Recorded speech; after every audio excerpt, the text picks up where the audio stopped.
This is a download from BBC Learning English. To find out more, visit our website. 6 Minute English. From bbclearningenglish.com. Hello and welcome to 6 Minute English. I'm Neil. And I'm Catherine. Hello.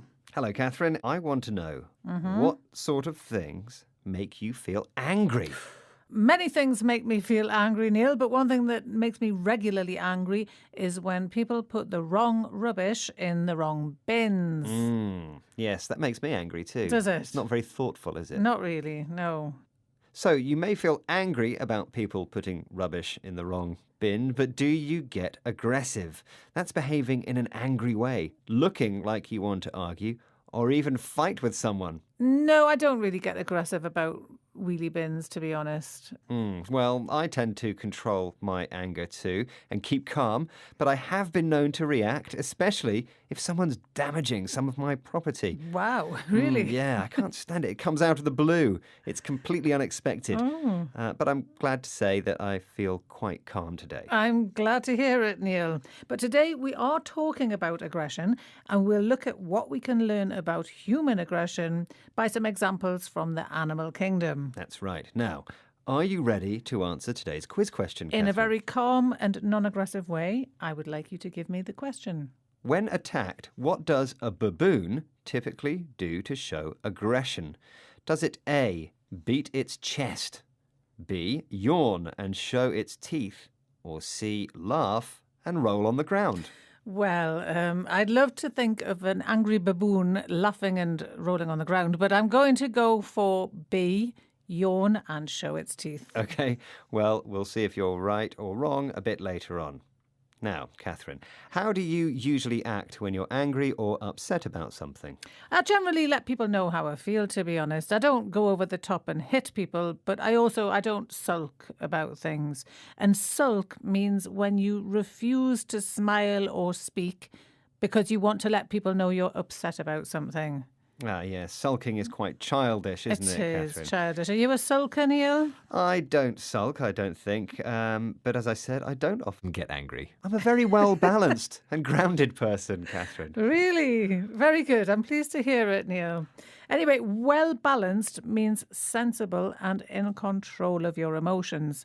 And grounded means mentally and emotionally stable. Is that what you're saying, Neil? Yeah, that's me. That's All me. right. Let's listen to Professor Simon Underdown talking about human behaviour. Can you spot a phrase that means the opposite side to an idea? Of course, a member of the primate order, and one of the things humans are incredibly good at doing is being psychologists. We're very good at reading situations that we find ourselves in. We're extremely good at picking up on signals. What we can then do is trigger the appropriate response. If it's an empathetic response, we may well need to then be sympathetic. We may well need to show our sort of fluffy side, if you want. But on the flip side, from an evolutionary point of view, the reason we're so successful and we're still here is because we can, and when we need to, react aggressively to situations. Yeah, but the point... Did you spot the phrase?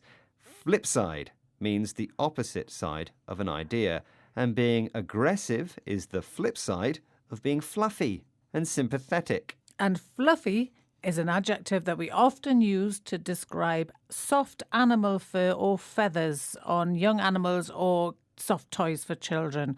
But here, fluffy means behaviour that's soft and unthreatening, so it's the opposite of aggressive. And if you are empathetic, you're able to share or understand other people's feelings. That sounds like me. I'm an excellent empathizer, aren't I, Catherine?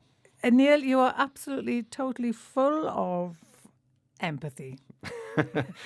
Nice pause. Thank you. Now, Simon also talks about humans being good at reading situations. What does that mean, Catherine?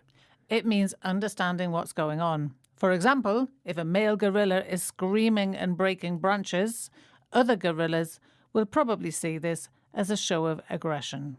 The male gorilla screams and breaks branches, signalling to the other gorillas that he's angry or upset. Signal here means a noise or a movement that gives someone information. And the male gorilla's signal triggers a response from the other gorillas. This means one thing causes another thing to happen. And when a man suddenly punches another man in the face, What signal do you think that sends? Well, I think for me, that would be a signal to leave. Yes, quickly. Yes, indeed, yes. And humans usually give signals just like the gorillas do before they start a fight. So people might shout or gesture with their arms. And a gesture is a movement made with arms or head to give someone else information. Now then, Neil, let's have our quiz question answer, please. Okay. Stop waving your arms around. So I asked, when attacked, what does a baboon typically do to show aggression? Does it A, beat its chest, B, yawn and show its teeth, or C, laugh and roll on the ground? And I said B. That's right. Well done. Now let's hear today's words once again. They are out of the blue, aggressive, sulk, well-balanced, grounded, flip side, fluffy, empathetic, reading situations, signal, triggers a response, gesture. Well, that's the end of today's 6-Minute English. Check out more programs at bbclearningenglish.com. Join us again soon. Bye. Bye. 6-Minute English. From the BBC.